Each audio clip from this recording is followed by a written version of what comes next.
Good evening. तो start करते हैं मॉडल टेस्ट पेपर नंबर 7। इस पेपर का फर्स्ट क्वेश्चन देखो, इसमें कहता है check whether this equation is quadratic. ये इज आएगा check whether this equation is quadratic और नॉट। आपको सिर्फ चेक करना है कि ये क्वाड्रेटिक है या नहीं है। देखो चेक करने का ये मतलब होता है कि आप इसको थोड़ा सिंप्लीफाई करोगे और लास्ट में क्वाड्रेटिक कब बोलोगे, अगर उसमें एक्स स्क्वायर की टर्म बचती है और एक्स स्क्वायर बड़ी से बड़ी टर्म होनी चाहिए, मतलब कि एक्स क्यूब नहीं होना चाहिए और एक्स स्क्वायर की टर्म बचनी चाहिए, तब आप बोलोगे कि वो इक्वेशन क्या है, अपनी क्वाड्रेटिक इक्वेशन है। तो मैं इसको पहले क्या करता हूँ, ये लेफ्ट हैंड साइड है ना, इनको मल्टीप्लाई करो 2x। पहले मैं लिख लेता हूँ जैसी इक्वेशन गिवन है ताकि मिस्टेक ना हो कोई भी। 6 into x minus 1 into x minus 2 ये है। आप क्या करो, इसकी मल्टीप्लाई कैसे करते हो, पहले 2x की मल्टीप्लाई पूरे से करोगे, पहले 2x की मल्टीप्लाई करोगे आप किससे, 3x प्लस में 2 से, फिर प्लस 1 की मल्टीप्लाई करोगे आप 3x प्लस में 2 से। और इधर देखो 6 तो आप बाहर रख लो और इसकी मल्टीप्लाई कर लो आप अंदर से, ठीक है। इसकी x की मल्टीप्लाई करो पहले x माइनस 2 से, फिर माइनस 1 की मल्टीप्लाई करो x माइनस 2 से। यहाँ पे देखो 2x की मल्टीप्लाई करोगे तो 6x स्क्वायर प्लस में 4x, और 1 से करोगे तो सेम ही रहेगा प्लस 3x प्लस के 2। 6 बाहर है, x की मल्टीप्लाई करो तो x स्क्वायर माइनस के 2x। अब देखो ये ध्यान करना है, ये माइनस है ना बाहर, तो अंदर वाले साइन क्या हो जाएंगे, चेंज। माइनस है तो क्या हो जाएगा, प्लस। अब आपको ज़्यादा सोल्व करने की जरूरत नहीं है। आपको देखो इस 6 की जब अंदर आप मल्टीप्लाई करोगे तो देखो ये क्या होएगा, 6x स्क्वायर माइनस के, ये माइनस के 3x है ना, और 6 से करोगे तो माइनस के 18x हो जाएंगे। अब आप खुद देख लो, दोनों तरफ से 6x स्क्वायर और 6x स्क्वायर क्या हो गया, कैंसिल। अब जब ये एक्स स्क्वायर वाली टर्म चली गई तो बची नहीं, यहाँ कितना बच गया आपका 7x और प्लस में 2, उधर कितना बच गया माइनस 18x प्लस में 2, प्लस 2 से प्लस 2 कट गया, यानी कि 7x equal to minus 18x। ये तो क्या है, क्वाड्रेटिक इक्वेशन नहीं है। क्यों नहीं है, क्योंकि इसमें एक्स स्क्वायर की कोई टर्म ही नहीं है। तो हमारा आंसर क्या आ गया, no it is not a quadratic equation. Last में लिख देना no it is not a quadratic equation. Quadratic equation, ये इस क्वेश्चन का अपना आंसर होगा। सेकंड क्वेश्चन देखो, सेकंड क्वेश्चन के अंदर आपसे क्या कहा गया है, इसमें कहता है find the coordinates of point A. एक मिनट, इसमें कहता है find the coordinates of point A. आपको ए पॉइंट के कोऑर्डिनेट निकालने हैं। ए बी क्या है, डायमीटर है एक सर्कल का। मैं आपको डायग्राम बना के दिखा देता हूँ, आसानी से क्वेश्चन आपको समझ आ जाएगा। ये देखो ये एक सर्कल है, ए बी क्या है, इसका डायमीटर है। आप डायमीटर ड्रॉ कर लो, ये हमने क्या बना दिया डायमीटर, इसका नाम दे दो क्या, ए बी। इसमें आपको ए के कोऑर्डिनेट्स निकालने हैं, ये वाले एक्स कोमा वाई मान लो, इसको निकालने आपको गिवन नहीं है। सेंटर, सेंटर क्या होता है बताओ, बीच में होता है ना, ये इसका क्या है, सेंटर है। और बी के वर्टिसेस आपको दे रखे कितने, 1,4। आप ये बताओ जो सेंटर होता है सर्कल का, वो डायमीटर का मिड पॉइंट तो होता है, मतलब कि बिल्कुल बीचों बीच होता है। जितनी लेंथ ये है उतनी ही लेंथ क्या होती है ये, और ये दोनों लेंथ क्या कहलाती है, रेडियस कहलाती है। इसको नाम दे दो क्या, मान लो पी नाम दे दो, ठीक है। हम मान लेते हैं let P is the centre, let P is the centre, so P is the mid point of A B. ये ए बी का क्या है, अपना मिड पॉइंट है, क्योंकि सेंटर जो होता है वो बिल्कुल बीचों बीच स्थित होता है डायमीटर के, ठीक है।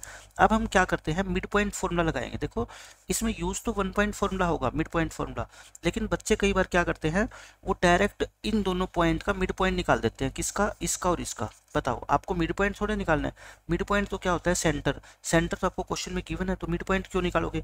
हाँ ये जरूर है कि ये जो 2 होता है मिड पॉइंट में, जो ये 2 वैल्यू होती है किसकी होती है बताओ, इन दोनों x वाली वैल्यू को ऐड करके, और जब हम 2 से डिवाइड करते हैं यही तो होती है। ये जो -3 वैल्यू होती है बीच वाली, ये क्या होती है, y प्लस में 4 डिवाइड बाई 2, क्रॉस मल्टीप्लाई करो और आपका x और y आ जाएगा। देखो यहाँ से x प्लस 1 कितना आ गया 4, x की वैल्यू कितनी आएगी 3, यहाँ से क्रॉस मल्टीप्लाई करो, y प्लस 4 इक्वल टू -6, तो y कितना आएगा -6 -4 यानी कि -10। तो आपका बी पॉइंट या ए पॉइंट जो हमने x कोमा वाई माना था वो कितना आ गया बताओ, 3 कोमा -10। ये इस क्वेश्चन का क्या होगा, आपका आंसर होगा। अब देखो आपका क्वेश्चन नंबर 3, ये आसान है।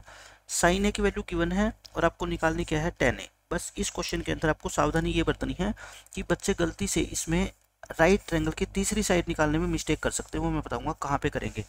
ये ए है, ए साइन थीटा का फॉर्मूला क्या होता है, आप देखो पेपर में ऐसे लिखोगे, sine A is equal to 3/4 और साइन का फॉर्मूला क्या होता है, परपेंडिकुलर अपॉन में हाइपोटेन्यूस होता है। तो ये परपेंडिकुलर कितना है 3 और हाइपोटेन्यूस कितना है 4। अब बच्चे जल्दबाजी में क्या करते हैं, इस तीसरी साइड को 5 लिख देते हैं, क्योंकि मैंने ट्रिपलेट बताया हुआ है कि 3 4 5, लेकिन उसमें 5 क्या होता है आपका सबसे बड़ी साइड हाइपोटेन्यूस, लेकिन यहाँ तो हाइपोटेन्यूस कितनी है 4। तो ये तीसरी साइड आपको निकालनी हो ना, क्या क्या करो आप, देखो स्क्वायर रूट का साइन लगा दो, हाइपोटेन्यूस सबसे बड़ी साइड होती है, इसके स्क्वायर में से माइनस कर दो दूसरी साइड का स्क्वायर, यानी 16 में से 9 माइनस करो, कितना आएगा आपका √7। ये आपकी क्या आ गई, तीसरी साइड आ गई। अब आप मेरे को बताओ आपको निकालना क्या है, वही हम निकाल सकते हैं बहुत आसानी से। देखो आपको निकालना है 10a।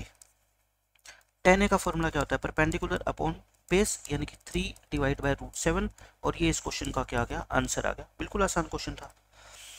इसमें फोर्थ क्वेश्चन में क्या कहता है, if the perimeter and area of a circle are numerically equal, यानी कि एक सर्कल है, अकॉर्डिंग टू क्वेश्चन अपने को क्या गिवन है बताओ, सर्कल का एरिया और पेरीमीटर यानी कि सर्कमफेरेंस दोनों क्या है, इक्वल है। तो बताओ रेडियस कितनी होगी इस सर्कल की। एरिया का फॉर्मूला क्या होता है बताओ, πr²। और पेरीमीटर का फॉर्मूला क्या होता है 2πr। पेरीमीटर का मतलब क्या होता है सर्कमफेरेंस, ठीक है। इसको पाई इंटू r² को r इंटू आर लिख दे, इसको 2 इंटू पाई इंटू आर लिख दे। दोनों तरफ से देखो क्या कैंसिल हो गया, पाई से पाई कट गया, आर से आर कट गया, तो यहाँ पे आर बच गया और यहाँ पे कितना बच गया 2। तो हमारी आर जो है वो कितनी आएगी 2 यूनिट। इसमें मीटर सेंटीमीटर नहीं लिख सकते क्योंकि क्वेश्चन में कहीं कुछ गिवन नहीं है, तो इसको यूनिट लिख दो, r is equal to 2 units हमारा आंसर आएगा। यानी कि एक ऐसा सर्कल जिसकी रेडियस 2 सेंटीमीटर या 2 मीटर या 2 मिलीमीटर 2 किलोमीटर होगी ना, उसका एरिया और उसका पेरीमीटर दोनों के दोनों क्या होंगे, हमेशा इक्वल होंगे, ठीक है। फिफ्थ क्वेश्चन देखो, बिल्कुल आसान क्वेश्चन है प्रोबेबिलिटी का। इसमें कहता है आपसे एक बॉक्स है, उसमें 6 रेड बॉल है, ये डायग्राम बना लिया करो आप, सर्कल बनाओ, इसमें 6 रेड बॉल डाल दो, 7 वाइट बॉल है और 5 क्या है ब्लैक बॉल है। पहले आप क्या किया करो, टोटल बॉल 6 और 7 13 और 5 18 है, 18 आ गई टोटल, ये आ गई। इसमें से कहता है एक बॉल हम निकालेंगे, प्रोबेबिलिटी बताओ कि वो बॉल क्या होगी, एक वाइट बॉल होगी। तो आपका फर्स्ट क्वेश्चन क्या है, प्रोबेबिलिटी ऑफ, आप एग्जाम में ऐसे लिखोगे, of getting a white ball. White ball आने की प्रोबेबिलिटी बताओ। नीचे तो कितना आएगा 18 आएगा, ऊपर वाइट, वाइट का मतलब कितना है 7, 7/18 आ गई। Second question, also find the probability that ball is not red. Red नहीं आनी चाहिए, देखो रेड नहीं आनी चाहिए, इसका मतलब या तो वाइट आनी चाहिए और या फिर ब्लैक, यानी कि 7 और 5 ऑफ गेटिंग, आप क्या लिखोगे सेकंड में, probability of getting a ball which is not red, which is not red, जो कि अपने से क्वेश्चन में पूछा गया, ठीक है। रेड बॉल नहीं आनी चाहिए, देखो नीचे तो टोटल आएगा, ऊपर या तो ये 7 में से कोई आए या ये 5 में से, यानी कि 12/18, तो कितना हो गया आपका 2/3, 6 पे काट दिया मैंने, 2/3 इस क्वेश्चन का क्या होएगा आपका आंसर हो जाएगा। अब देखो सिक्स्थ क्वेश्चन में ये आसान क्वेश्चन है, इसमें आपको क्या करना है, सिर्फ सोल्व करना है इस लीनियर इक्वेशन को। सोल्व करने का मतलब होता है आपको x और y की वैल्यू निकालनी है, निकाल देते हैं। 2x प्लस में 3y इक्वल टू 11 और 2x minus 4y equal to 24। आप क्या करो, इसको आपस में सब्ट्रैक्ट कर लो, देखो माइनस ये प्लस और ये क्या हो जाएगा आपका माइनस, ये कैंसिल, 3 + 4 कितना होता है 7 और 11 में से 24 गया, ये कितना होएगा आपका माइनस के 13, तो y कितना आएगा यहाँ से -13/7, y आ गया -13/7। अब क्या निकालो यहाँ से आप x, इसको फर्स्ट कर दो, फर्स्ट इक्वेशन में पुट कर दो, पुट इन इक्वेशन नंबर 1। तो देखो 2x plus 3y equal to क्या है 11 है ना, y कितना आपका -13/7, तो 2x और ये माइनस के 39/7 हो जाएगा। ये माइनस का उधर आके वैल्यू क्या हो जाएगी, प्लस हो जाएगी।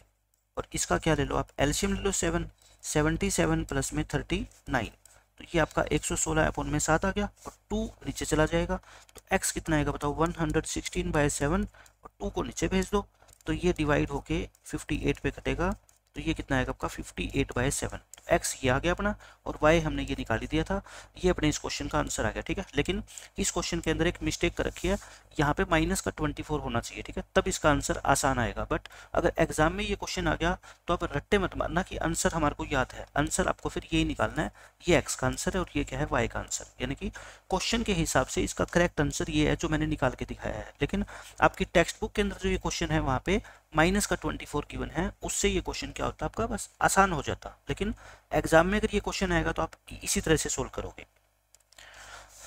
7th क्वेश्चन में देखो क्या बोलता है, इसमें आपसे कहा गया है कि the first and the last term of an AP are this and this, मतलब एक एपी है उसके अपने को फर्स्ट टर्म भी गिवन है, लास्ट टर्म भी गिवन है, कॉमन डिफरेंस भी दे रखा है 9। कहता है how many terms are there, कितनी टर्म्स है और उनका क्या बता दो, सम भी बता दो। ठीक है, देखो फर्स्ट टर्म तो 17 है, यानी कि ये तो ए मानते हैं। कॉमन डिफरेंस अपने को कितना दे रखा है 9।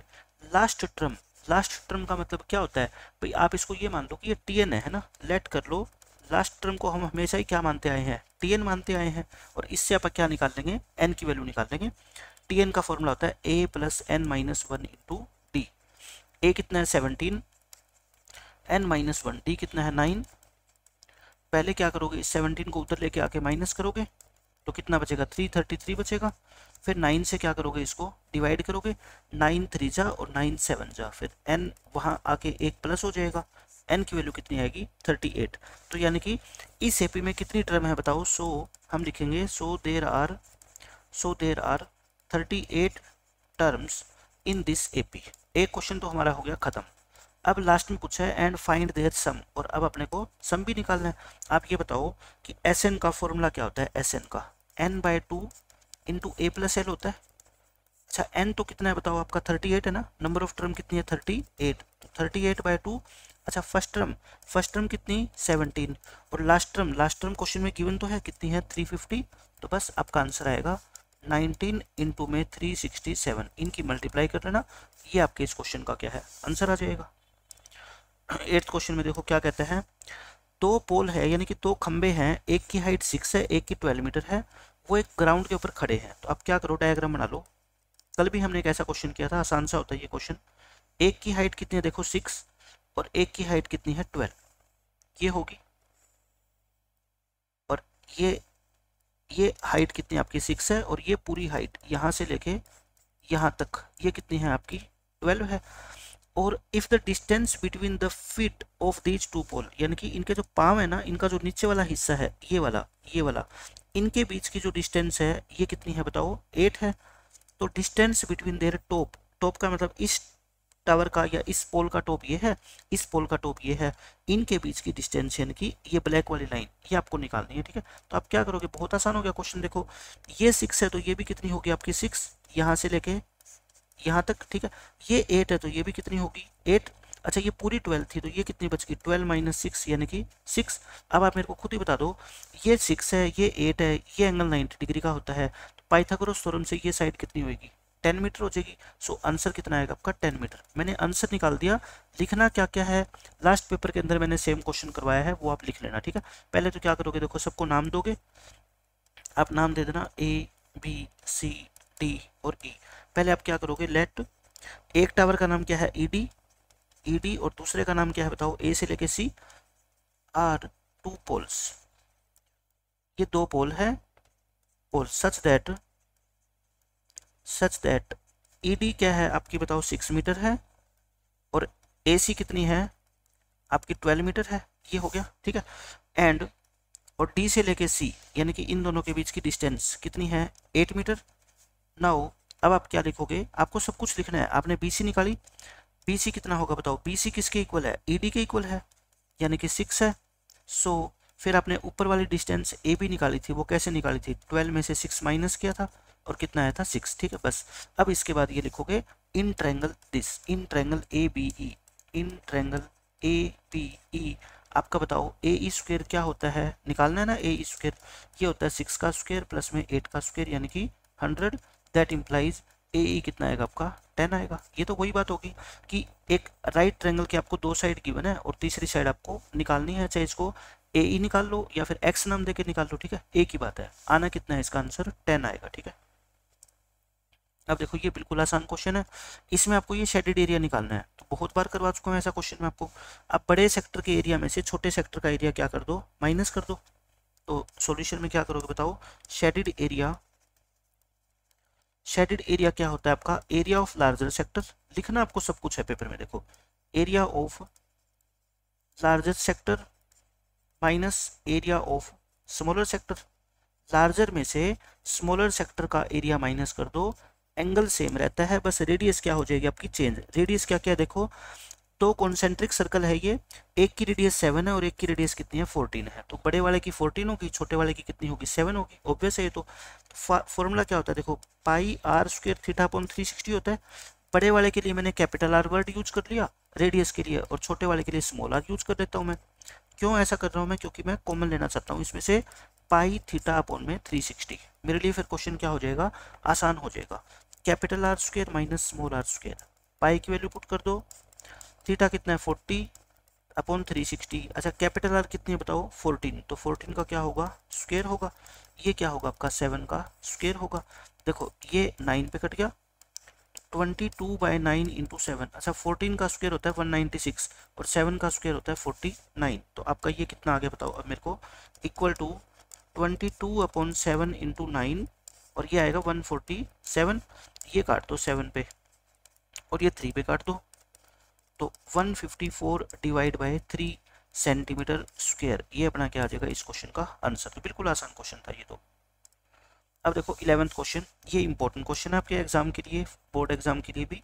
इसमें कहता है ऋतु जो है डाउन स्ट्रीम 20 किलोमीटर जा सकती है 2 घंटे में और अपस्ट्रीम 4 किलोमीटर जा सकती है 2 घंटे में। आपको स्पीड बतानी है उसकी रोइंग इन स्टिल वाटर, यानी कि पानी जब बिल्कुल भी नहीं चल रहा तो उसमें ऋतु किस स्पीड से तैर सकती है, और स्पीड ऑफ द स्ट्रीम। मैंने आपको क्या बता रखा है, जब भी अपस्ट्रीम डाउन स्ट्रीम वाला क्वेश्चन आएगा ना, ये 4 लाइनें तो फिक्स है जो आपको लिखनी ही लिखनी है। क्या लिखनी है, लेट स्पीड ऑफ, यहाँ पे बोट नहीं है बल्कि ऋतु खुद तैर रही है, ठीक है। Speed of her rowing in still water, यानी स्टिल वाटर में ऋतु किस स्पीड से तैर सकती है, वो तैर सकती है x किलोमीटर पर आर की स्पीड से, ठीक है। And speed of water, water कह लो स्ट्रीम कह लो, ठीक है, एक ही बात है। पानी किस स्पीड से चलता है, मान लो y किलोमीटर पर आर से। सो आप क्या लिखते हो फिर यहाँ पे, एक स्पीड डाउन स्ट्रीम लिखते हो, डाउन स्ट्रीम में क्या करते हैं प्लस करते हैं, x प्लस वाई किलोमीटर पर आर हो जाएगा। और फिर आप क्या लिखते हो बताओ, स्पीड अपस्ट्रीम लिखते हो, अपस्ट्रीम में क्या होता है x माइनस वाई किलोमीटर पर आर होता है। अब आप लिखोगे अकॉर्डिंग टू क्वेश्चन। अब हो गया क्वेश्चन आपका बिल्कुल आसान। देखो डिस्टेंस का फॉर्मूला लगा दो आप, डिस्टेंस क्या होता है, स्पीड इनटू टाइम होता है। डिस्टेंस कितनी कवर करी है इसने 20 किलोमीटर। डाउन स्ट्रीम, तो डाउन स्ट्रीम की स्पीड लोगे, डाउन स्ट्रीम की स्पीड क्या होती है x प्लस वाई, टाइम कितना बताओ 2 आवर्स। ये 2 नीचे आके डिवाइड हो जाएगा तो कितना बचेगा 10, ये आ गई। अब इसी तरह से एक और फॉर्मूला लगाओ, distance equal to speed into time. अब की बार डिस्टेंस कितनी 4, किसमें अपस्ट्रीम में, अपस्ट्रीम की स्पीड देंगे, टाइम कितना 2 आवर्स, इस 2 को नीचे ले आओ डिवाइड होएगा।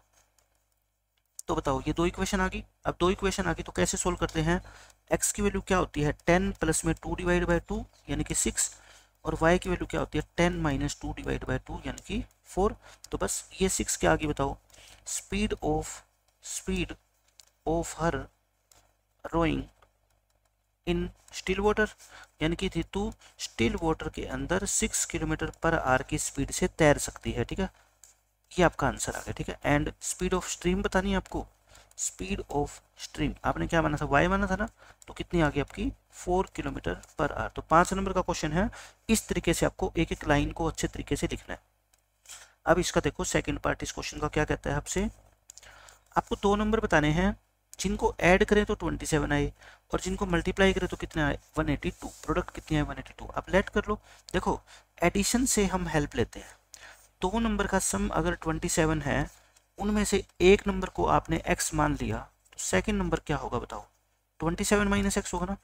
इसमें बच्चे कंफ्यूज हो जाते हैं कि x माइनस 27 हुआ या 27 माइनस एक्स। आप बताओ 2 बच्चों के पास 20 रुपए हैं, उनमें से एक के पास 8 है तो दूसरे के पास कितने होंगे 12। 12 कैसे आता है, टोटल में से 8 घटाओगे, 8 में से टोटल घटाओगे, आप कहोगे जी टोटल जितना भी है ना उसमें से पहला नंबर माइनस कर देंगे तभी तो 12 आएगा। ऐसे ही इसमें आप क्या करोगे, ये डायग्राम भी बना देना और यहाँ पे लिख देना फिर लेट फर्स्ट नंबर कितना मान लेना x, तो सेकंड नंबर पता है क्या होगा, दोनों के एडिशन में से फर्स्ट नंबर घटा दो, बाकी क्या बच जाएगा आपका सेकंड बच जाएगा, ठीक है। अब बताओ अकॉर्डिंग टू क्वेश्चन क्या लिखोगे, दोनों की प्रोडक्ट आपको क्वेश्चन में कितनी दे रखी है 182, यानी कि x की मल्टीप्लाई 27 माइनस एक्स से कितनी है 182, मल्टीप्लाई करो इसकी, ये आ गया। एक्स स्क्वायर को पॉजिटिव बनाने की कोशिश क्या करो, इसको सारे को उधर ले जाओ, 182 तो है ही, ये प्लस हो जाएगा, ये माइनस हो जाएगा आपका, और इक्वल टू क्या बच गया 0। तो यानी कि x square minus 27x plus 182 equal to क्या बच गया हमारा 0। आप क्या बना लो फैक्टर। फैक्टर क्या बनेंगे देखो, एक तो ऐसे क्वेश्चन है मैंने आपको बता रखा है, याद रख लो। इसके फैक्टर बनेंगे एक 13x और एक क्या बनेगा 14x बनेगा, ठीक है। तो x माइनस 13 और x माइनस 14, तो x की वैल्यू एक कितनी आ गई 13 और दूसरी कितनी आएगी 14। रिजेक्ट किसी को भी करना है नहीं, ठीक है। देखो x को अगर आप 13 लोगे तो ये 13 हो जाएगा, ये 27 में से 13 घटाओगे तो ये 14 हो जाएगा, है ना, यही तो होएगा। और अगर आप फर्स्ट नंबर को 14 लोगे, अगर मान लो x की वैल्यू 14 लेते हो तो 27 में से 14 माइनस करोगे तो ये 13 आएगा। कहने का मतलब एक 13 और एक 14 आएगा, चाहे आप पहले को 13 मान लो चाहे आप दूसरे को 13 मान लो, उससे कोई फर्क पड़ता है नहीं। आप क्या लिखोगे, so 13 and 14 are the required numbers, यानी कि जो आपने हमसे पूछा है उसका आंसर कितना है आपका, एक 13 है और एक कितना है 14 है। इस तरीके से आपको ये पूरा एक्सप्लेन करना है। इस क्वेश्चन में देखो 13th में आसान क्वेश्चन है, फर्स्ट पार्ट करते हैं हम। इसमें आपसे कहता है कि एक इलेक्ट्रिशियन है, उसको एक है ना बिजली के खंभे में फॉल्ट आ गया, इलेक्ट्रिक फॉल्ट आ गया, यानी कि कोई तार वगैरह टूट गई, उसको ठीक करना है। और वो खंभा कितना ऊंचा है 5 मीटर ऊंचा है। लेकिन एक बात बताओ, मान लो बिजली का खंभा ये है पूरा, तो जरूरी थोड़े है कि जो फॉल्ट आया है वो बिल्कुल इसके टॉप पे आया है, टॉप पे नहीं आया, वो यहाँ कहीं आया, ठीक है। इससे जरा नीचे, कितने मीटर नीचे 1.3 मीटर बिलो। बिलो का मतलब क्या होता है नीचे, below the top of the pole, यानी कि पोल की जो ऊंचाई है उससे 1.3 मीटर नीचे कोई फॉल्ट आ गया और वहां पे उसको अब रिपेयर करनी है, ठीक है। रिपेयर करने के लिए क्या चाहिएगी, इसको सीढ़ी चाहिएगी, लैडर ऐसे, ठीक है। और लैडर को कितने डिग्री के एंगल पे रखेगा, ये 60 डिग्री के एंगल पे। आपसे पूछा है बताओ ये लैडर की हाइट कितनी होगी, सिर्फ इतना सा क्वेश्चन है, बिल्कुल आसान है। √3 की वैल्यू कहता है ये यूज कर लो। तो मैं डायग्राम बना देता हूँ, देखो यहाँ पे ऐसे बनाना डायग्राम, ठीक है। इतनी हाइट तक जाना है आपको, यानी कि पूरी 5 हाइट आपको यूज नहीं करनी। ये कंप्लीट अगर मैं कहूँ ए से लेके बी, इसको सी मान लो, इसको डी, कुछ किसी को कुछ भी नाम दे दो, उससे कोई फर्क पड़ता ही नहीं है। अब देखो ये हाइट कितनी है पता है 1.3, और ये पूरी कितनी थी यहाँ से लेके यहाँ तक, ये पूरी कितनी है 5, तो ये कितनी बच गई बताओगे 3.7। क्यों 5 में से 1.3 घटा दो 3.7। मतलब आप बस ये मान लो कि इस व्यक्ति को, इस इलेक्ट्रिशियन को सिर्फ इतनी हाइट कवर करनी है, ठीक है। अब हमारा उस 5 से या उस 1.3 से कोई लेना देना है नहीं। अब ये सीढ़ी के सारे चढ़ेगा, ये लैडर होती है, ठीक है। ये लैडर है जो धरती पे 60 डिग्री के एंगल पे रखी गई है। आपको बताना है कि लैडर की लेंथ कितनी होगी। लैडर की लेंथ को मैं क्या मान लेता हूँ, L मान लेता हूँ। तो आप लिखोगे पूरा, ठीक है। एक्सप्लेन कैसे करोगे, let AB is the pole, AB is the pole and ladder क्या है आपकी DC, and DC is the ladder. और फिर लिखोगे आप let length of ladder, let length of ladder जो कितनी है वो L मीटर है। आपको भी यही बताना है कि इस L की वैल्यू क्या है। अब हम क्या करेंगे, ट्रायंगल लेंगे, in right triangle CBD, CBD, इसमें बताओ ये क्या है आपका परपेंडिकुलर है और ये क्या है आपका हाइपोटेन्यूस है। परपेंडिकुलर अपॉन हाइपोटेन्यूस क्या होता है, साइन थीटा होता है ना, इसमें 10 नहीं लगेगा क्योंकि 10 तो लगता तब ये निकालनी होती है, ठीक है। साइन 60, और साइन 60 कितना होता है आपका √3/2, क्रॉस मल्टीप्लाई करना, √3L इक्वल टू 2 इंटू 3.7। देखो 37 टू जा कितना होता है 74, पॉइंट लगा दो, ठीक है। और √3 की वैल्यू कितनी दे रखी है इसने 1.73 दे रखी है, तो 7 पॉइंट कितना आएगा 4। L कितना आ गया आपका बताओ। पहले है ना मैं ऐसा करता हूँ, पॉइंट को यहीं हटा देता हूँ वरना आप कंफ्यूज हो जाओगे। देखो पॉइंट को खत्म करो, ये 173/100 लिख दो और इसको 74 बाय क्या लिख दो 10 लिख दो। दोनों तरफ एक जीरो से एक जीरो तो क्या कर दो कैंसिल। आपको तो L निकालना है, 74 इंटू ये 10 ऊपर चला जाएगा और ये 173 नीचे आ जाएगा, यानी कि 740/173। आप इसको डिवाइड करोगे तो कितना आ जाएगा 4.28 मीटर आ जाएगा, ठीक है। तो इतनी लंबी इसको क्या चाहिए, लैडर की लेंथ चाहिए 4.28 मीटर। ये इस क्वेश्चन का आंसर है। अब देखो सेकंड पार्ट क्या कहता है, इसमें कहता है if P and Q are acute angles. ये एक ट्रायंगल बना लो आप, देखो ट्रिग्नोमेट्री का क्वेश्चन है ये, अच्छा क्वेश्चन है। इस ट्रायंगल के अंदर आपको पता है 3 एंगल होते हैं, एक ये वाला और एक ये वाला। लेकिन इसने कह रखा है बी और क्यू क्या लेने आपको, अक्यूट, तो फिर ये तो ले नहीं सकते क्योंकि ये तो 90 डिग्री होता है और अक्यूट का मतलब क्या होता है 90 से छोटा। इनमें से एक को क्या ले लो, बी, और एक को क्या ले लो, क्यू। ले लिया मैंने, एक को क्या ले लिया, बी, और एक को क्या ले लिया, क्यू। चाहे आप क्या करो, आप इरेज करके नीचे वाले को बी ले लो, आपकी मर्जी है, किसी को ले लेना, उससे कोई फर्क पड़ता ही नहीं है, ठीक है। हमारे मानने से कभी कुछ फर्क नहीं पड़ेगा। और इसको क्या ले लो, ए ले लो। तो बी और क्यू आपने इन दोनों एंगल को ले लिया। अब उसके बाद कहता है सच दैट का मतलब ये आपको गिवन है क्वेश्चन में। ये कहता है कि साइन बी की वैल्यू साइन क्यू के इक्वल है। साइन क्यू के क्या है, इक्वल है। देखो ये वैल्यू इक्वल तभी होती है जब ये एंगल बी और एंगल क्यू क्या हो, इक्वल। जैसे साइन 30 की वैल्यू साइन 30 की तो इक्वल हो सकती है, साइन 60 की वैल्यू साइन 60 के तो इक्वल हो सकती है, ठीक है। ये सिर्फ मैं आपको बता रहा हूँ 10th क्लास के हिसाब से। जब आप +1 में हो गए, मैथ पढ़ोगे कभी, तो आपको पता लगेगा कि साइन 30 की वैल्यू 1/2 होती है ना, वो साइन 150 की भी वैल्यू 1/2 होती है। लेकिन हम पढ़ रहे हैं सिर्फ 10th क्लास का सिलेबस, उसमें आपके एंगल सारे के सारे क्या है, अक्यूट है, ठीक है।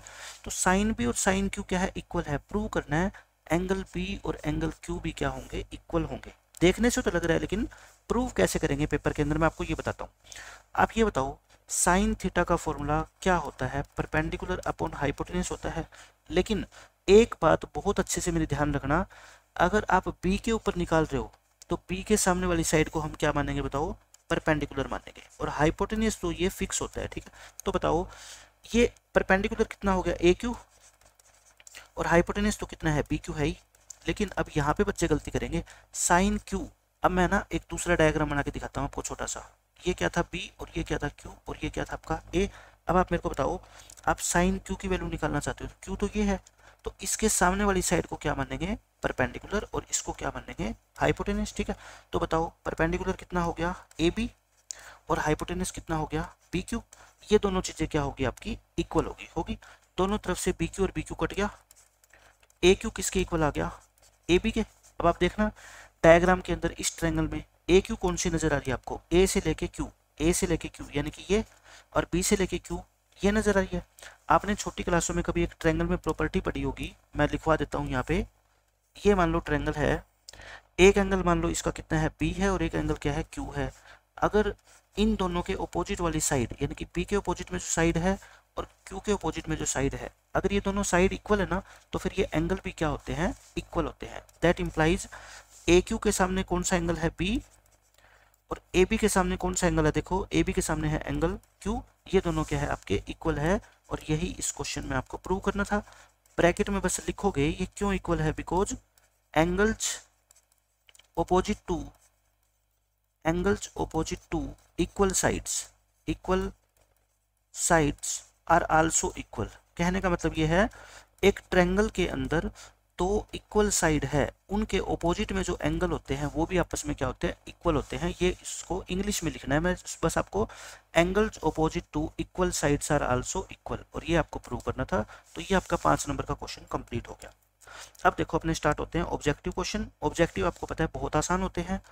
इसमें कहता है फर्स्ट क्वेश्चन में एवरी कंपोजिट नंबर क्या होते हैं, जिसके 2 से ज्यादा फैक्टर होते हैं, और स्मॉलेस्ट कंपोजिट नंबर क्या होता है आपका 4, ठीक है। स्मॉलेस्ट कंपोजिट नंबर ये कितना होता है 4, भाज्य संख्या बोलते हैं हिंदी में इसको, भाज्य संख्या।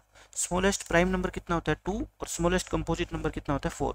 कहता है कोई भी कंपोजिट नंबर होना, उसको रिप्रेजेंट कर सकते हैं in the form of product of dash numbers, product of prime numbers. जैसे आपसे पेपर में ये पूछा जाता है कई बार कि 24 को इसके प्राइम फैक्टर के रूप में लिखो, तो आप क्या करते हो, 12 2 से डिवाइड करते हो, फिर 2 से करते हो इसको, फिर 2 से करते हो, है ना। तो 24 को हम इसके प्राइम नंबर की प्रोडक्ट के रूप में क्या है, लिख सकते हैं। तो इसका आंसर क्या आएगा, प्राइम। अच्छा एक वर्ड हो रहा है इनवेरिएबली। इनवेरिएबली का मतलब होता है जिसको चेंज नहीं किया जा सकता। इसका मतलब अगर किसी बच्चे ने 2 3 बार लिखा है और 3 1 बार लिखा है, तो हर बच्चे को 2 और 3 के नंबर इतने ही लिखने पड़ेंगे। हाँ बस वो इतना कर सकता है, 3 को आगे लिख देगा, 2 को यहाँ लिख देगा, इससे कोई फर्क थोड़े पड़ता है। ये और ये तो सेम ही है, लेकिन वो 2 को 3 बार उसको लिखना ही लिखना पड़ेगा। आप सोचते होगे कि सर एक बच्चा ये भी तो लिख सकता है, 2 2 जा 4 लिख दिया, इंटू 2 इंटू 3। मैं कहता हूँ नहीं, क्योंकि ये प्राइम नंबर नहीं है, ठीक है। हर बच्चे को इसके प्राइम फैक्टर लिखने पड़ेंगे। 2 भी प्राइम है, ये भी प्राइम, ये भी प्राइम। ऐसे तो आप 2 और 3 को 6 लिख दोगे, लेकिन नहीं लिख सकते, क्यों? 6 एक प्राइम नंबर नहीं है, तो इसको आप प्राइम नंबर की प्रोडक्ट के रूप में लिख सकते हो। आपका आंसर आ गया। सेकंड क्वेश्चन में आपको डेसिमल एक्सपेंशन निकालनी है। देखो बहुत आसान क्वेश्चन होता है, लेकिन बच्चे इसमें सबसे ज़्यादा कंफ्यूज रहते हैं कि निकाले कैसे। मैंने आपको ये कह रखा है कि कोशिश किया करो डिनोमिनेटर के अंदर आप क्या बना लो, 10 बना लो, आप 100 बना लो, 1000 बना लो, 10,000, यानी सिर्फ जहाँ पे 0 0 आती है। क्यों? क्योंकि उसमें डिवाइड करना क्या हो जाता है आपके लिए, बहुत आसान हो जाता है। ठीक है, आप खुद सोचो 160 है, 160 को 16 इंटू 10 लिख दे। देखो 10 तो ऑलरेडी बना हुआ है, इसको तो चेंज करने की जरूरत नहीं है। हाँ 16 को चेंज करने की जरूरत है। 16 क्या होता है आपका, 2 की पावर 4 होता है ना। 16 क्या होता है, 2 इंटू 2, 2 इंटू 2। इस 10 को मत छेड़ना, ठीक है। आप ये बताओ मेरे को नीचे कितने 2 है, 1 2 3 4। अगर इन 2 के साथ मैं 5 5 और मल्टीप्लाई कर दूं तो ये 2 और 5 मिलके क्या हो जाएंगे, 10 हो जाएंगे ना। तो 5 इसको 4 बार ऊपर मल्टीप्लाई कर दो और 4 ही बार क्या कर दो, नीचे मल्टीप्लाई कर दो। कर दिया मैंने। ऊपर कितना आ गया बताओ, 7 इंटू ये होता है आपका कितना, 625। अच्छा नीचे बताओ कितनी जीरो आएगी, एक 10 तो ये रहा, एक 10 इन दोनों से मिला के बनेगा, एक 10 इन दोनों से मिला के बनेगा, एक इनसे बनेगा और एक इनसे बनेगा। तो बताओ 4 तो ये बन गए और एक पहले था, तो कितने हो गए, 5। 1 2 3 4 5। बस 625 को 7 से क्या कर लो, मल्टीप्लाई कर लो। ये 35, 7 दूनी 14 और एक ये 17, आपके कितने हो गए, 1 और ये 4375 आ गया है ना। 4375 अपॉन में 1 लाख, तो 4375 लिख दो। डिजिट काउंट करो, 1 2 3 4 5 है ना। 5 क्यों काउंट करें, क्योंकि एक के पीछे 5 जीरो है। तो 0.04375 इस क्वेश्चन का क्या हो जाएगा, आपका आंसर हो जाएगा। अब देखो क्वेश्चन नंबर 3, एचसीएफ निकालना है आपको 64 और 96 का। ये तो कोई बच्चा अगर जिसको टेबल आती होगी ना तुरंत बता देगा कि 32 है ना। 64 और 96 का देखो 2 पे डिवाइड हो रहे हैं दोनों, 2 पे डिवाइड करोगे तो कितना आएगा, ये 32 और ये 48। अच्छा ऐसे नंबर से डिवाइड करने होते हैं एचसीएफ में जिससे ये दोनों डिवाइड हो, ठीक है। 2 पे फिर डिवाइड कर दो, फिर 2 पे कर दो, फिर 2 पे कर दो और एक बार और 2 पे कर दो। देखो 2 पे करोगे 2 2 जा 2 3 जा। अब कोई ऐसा नंबर नहीं है जो 2 और 3 दोनों को एक साथ डिवाइड कर दे। तो बस एचसीएफ क्या होता है पता है, इन सभी नंबर की मल्टीप्लाई। इनको मत करना, अगर एलसीएम निकालना होता तो इनको भी कर दो। अगर एचसीएफ निकालना है तो बस ये 5 नंबर की आप क्या कर दो, मल्टीप्लाई कर दो, ठीक है। और ये कितना आएगा आपका 32। 32 इस क्वेश्चन का क्या है, आंसर है। अब देखो आपका क्वेश्चन नंबर 4, रूट 36 रैशनल है कि इरेशनल। अपने को सबको पता है रूट 36 क्या होता है, 6 इंटू 6, यानी इसका आंसर क्या आएगा 6। और 6 तो क्या है, रैशनल नंबर है, खत्म क्वेश्चन, रैशनल आंसर आ जाएगा इसका। ये 5th क्वेश्चन आपका गलत है। इसमें कहता है द रूट्स या zeros of A polynomial is. आपको पोलिनोमियल ही नहीं गिवन है तो बताओ रूट्स कहाँ से निकालोगे, ठीक है। या तो फिर आप एक पोलिनोमियल लिख लो x² - 5x प्लस में 6, ठीक है, ये पोलिनोमियल है। इसके आप जीरोज निकालोगे तो सोल्व करके तो वो कितनी आएगी आपकी 2 और 3 आएगी, ठीक है। तो इस क्वेश्चन को आपको नहीं करना क्योंकि इसके अंदर आपको जीरोज पूछ रखी है और पोलिनोमियल गिवन नहीं है। तो ऐसा नहीं हो सकता कि बिना पोलिनोमियल के गिवन आपको जो है ना जीरो निकालने के लिए एग्जाम में क्वेश्चन आ जाए। इसमें कहता है choose the correct option, correction नहीं है ये करेक्ट है, ठीक है, करेक्ट होता है। The zeros of the quadratic polynomial this. इस क्वाड्रेटिक पोलिनोमियल की जीरो आप है ना अपनी तरफ से निकाल के देख लो। 3x² माइनस के x माइनस के 4। अब इस क्वेश्चन में ना बच्चे बहुत सारी गलती करते हैं। वो गलती क्या होती है मैं बताता हूँ। प्रोडक्ट कितनी आनी चाहिए, देखो 3 4 जा 12, लेकिन 12 भी नहीं बल्कि -12। प्रोडक्ट कितनी आनी चाहिए, -12। और मल्टीप्लाई माइनस में तब आती है जब एक नंबर प्लस हो और एक नंबर क्या हो, माइनस हो, ठीक है। अब 12 लेके आनी है तो 4 3 जा 12 होता है, क्या होता है आपका 4 3 जा 12। और माइनस का लेके आना है अपने को x, तो माइनस प्लस के 3x कर दो और माइनस के क्या कर दो 4 कर दो, ठीक है। आसान हो जाएगा क्वेश्चन आपका। अब देखो इन दोनों में से 3x क्या ले लो, कॉमन ले लो, x + 1 बच गया। यहाँ पे भी x + 1 लिख दो, है ना। 4x को x से डिवाइड करोगे 4 और माइनस, तो कितना आ गया अपना x + 1 और 3x माइनस के 4। इसको 0 पुट करोगे तो x की वैल्यू कितनी आ गई, -1। इसको 0 पुट करोगे तो x की वैल्यू कितनी आ गई, 4/3। तो -1 और 4/3 ऑप्शन नंबर क्या आ जाएगा आपका, बी आ जाएगा करेक्ट। इस क्वेश्चन में देखो क्या कहता है, the cost of 3 bats and 6 balls is written as this. देखो 3 बैट और 6 बॉल, 3 बैट की कॉस्ट 3x है तो एक बैट की कॉस्ट आपने एक बैट की कॉस्ट को x रुपये मानना होगा, 6 बॉल 6 वाई, तो एक बॉल की कॉस्ट कितनी मानी होगी आपने, y रुपीज़ मानी होगी। अब आपको क्या कहता है देखो लिखने के लिए, then the cost of rupees 2600 of 2 bats. अच्छा 2 बैट की फिर कॉस्ट कितनी होगी 2x, और 6 बॉल की कॉस्ट कितनी होगी फिर बताओ 6y। इन दोनों की टोटल की कॉस्ट कितनी है बताओ 2600 रुपये। ये कहता है कैसे लिखी जाएगी, तो ऐसे लिखी जाएगी 2x प्लस में 6y equal to 2600। 8th question में क्या कहता है, what will be the value of k for the unique solution of these two equations. इन दोनों का सॉल्यूशन यूनिक होता है, बता दो आप मेरे को यूनिक सॉल्यूशन के लिए क्या कंडीशन होती है। For unique solution a1 by a2 is not equal to b1 by b2, ये कंडीशन होती है। अब आप इसमें वैल्यू पुट कर दो, देखो x का कोफिशिएंट कितना 1, यहाँ पे कितना 3, नॉट इक्वल टू का साइन लगाओगे, इक्वल टू नहीं होता, ठीक है। यहाँ पे y का कोफिशिएंट कितना है, ध्यान से देखो -2 है, और यहाँ पे इसका कोफिशिएंट कितना है, ध्यान से देखो प्लस का k है, ठीक है। अब आप क्या करोगे, आप क्रॉस मल्टीप्लाई करोगे, क्रॉस मल्टीप्लाई करो, a इक्वल टू नहीं लगाना, बस क्या लगाना है नॉट इक्वल टू, 3 2 जा कितना होता है 6 और -6, यानी कि k की वैल्यू -6 नहीं होनी चाहिए, तो k की वैल्यू -6 नहीं होनी चाहिए। ऑप्शन नंबर सी क्या हो जाएगा आपका, करेक्ट हो जाएगा बस। 9th क्वेश्चन में देखो, ये देखो अलग क्वेश्चन है लेकिन मैं इसको आसान सा तरीका बताता हूँ करने का। The vertex of the triangle, एक ट्रायंगल होती है जैसे ये, आपको पता है कि इसके वर्टेक्स कौन से होते हैं, 1 2 और 3, ये 3 इसके क्या होते हैं वर्टेक्स होते हैं। ABC को हम क्या बोलते हैं वर्टेक्स। कहता है एक ट्रायंगल के वर्टेक्स, जो ट्रायंगल बनेगी इन 3 इक्वेशन को ड्रॉ करने से, एक इस लाइन से, एक इस लाइन से और एक इस लाइन से, present on x axis on the graph. ये ऐसे कहता है, देखो ये आप ट्रायंगल बनाओगे ना, यानी कि इन तीनों लाइनों का जब आप ग्राफ बनाओगे ना, तो कहता है वो ग्राफ जो है ना एक क्या बन जाएगी आपकी ट्रायंगल बन जाएगी। मान लो ऐसी ट्रायंगल बन गई, हो सकता है कुछ और बन जाए लेकिन कुछ ऐसी बनेगी ये ट्रायंगल, ठीक है। आपको ये कहता है कि एक्स एक्सिस के ऊपर जो पॉइंट टच करेगा ना, इस पॉइंट के आपको क्या बताने हैं कोऑर्डिनेट बताने हैं। आप मेरे को ये बताओ, एक्स एक्सिस के ऊपर अगर ये पॉइंट है तो y तो 100% क्या होगा 0, तो आप क्या लिखोगे ऑन एक्स एक्सिस, y तो हमेशा क्या मिलेगा आपको 0। अच्छा y तो पता लग गया, अब क्या पता कर लूँ मैं, सिर्फ x और पता कर लेता हूँ।